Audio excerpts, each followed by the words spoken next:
Hey everybody, Rich from Stickies RC, bringing you an update on the IERC Element build. The truck is finally 99% complete and basically ready to take out on the trails. So let's jump in and take a look at some of the stuff that I've got in this truck and some of the stuff I've done to it. Got our Hobby Wing 1080 ESC. The receiver is for my Futaba setup. Got everything sealed, including using a little shoe goo to seal up the hole there for the antenna that's part of the Element's receiver box. The transmission. This is how I originally built the transmission for my Element. When I took it all apart, I don't have all of the gears and everything to make the switch to have the overdrive coming out this side, so I can flip the transmission around, put the motor towards the front. So I went ahead and installed it the same way I had it in originally, and considering that I am going to be running the battery up here, I think I have enough weight shifted up front that it's not gonna have too much effect on the handling by having the motor going towards the back. Up in the front, I am running the SSD brass front knuckles. I'm also running Samix brass hex nuts that are also the thick version, I believe 8mm, to get the wheels out a little bit farther. I'm also running the SSD wheel extender.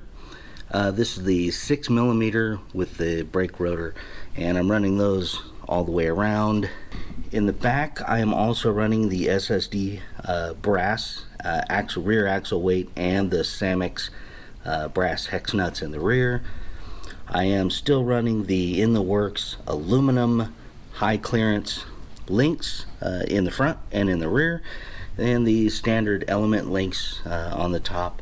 So I did make one modification to note, and that is the spacer on the servo horn to the steering link, and that is when the suspension is at full compression on that side, the steering link without that spacer would end up hitting the chassis right there. Now, I did have to make a few modifications in order to get the panhard set up to work correctly. Some of the things that I've done in the past to combat that is to put a little spacer in between the mount and the panhard bar itself in order to bring the panhard bar far enough away so that it doesn't hit the truss, because it's a little bit easier to see when the truck is upside down, to explain a little bit better the issue that I've had with the panhard bar hitting the truss. And this is something I've typically run into with the Element rigs. So here you will see a very thin blue spacer that is just in between the panhard mount and the panhard bar, and that brings the panhard bar just far enough over to miss the truss. Also, the D-Links bent panhard bar also helps with that, as a straight line run there tends to hit the top of the pumpkin as well as the truss. So one of the other things that I did in order to combat the panhard bar hitting the truss is I shortened up the top link a little bit, which allowed the truss to rotate back towards the middle of the truck. Now, this did make my driveline angle a little bit more steep and not optimum, but because of the low ride height of this truck, the driveline angle's not so much of an issue. Now here you can see how the whole setup is allowing for the suspension to get full and complete range of motion.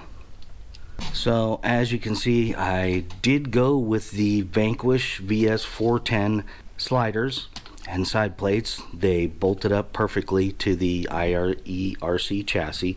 Really like these sliders. They have a nice smooth finish, also because they're plastic. Trying to keep this rig, the weight as low as possible, except in the areas where I really wanted it, like the axle weights and the steering knuckles and the brass.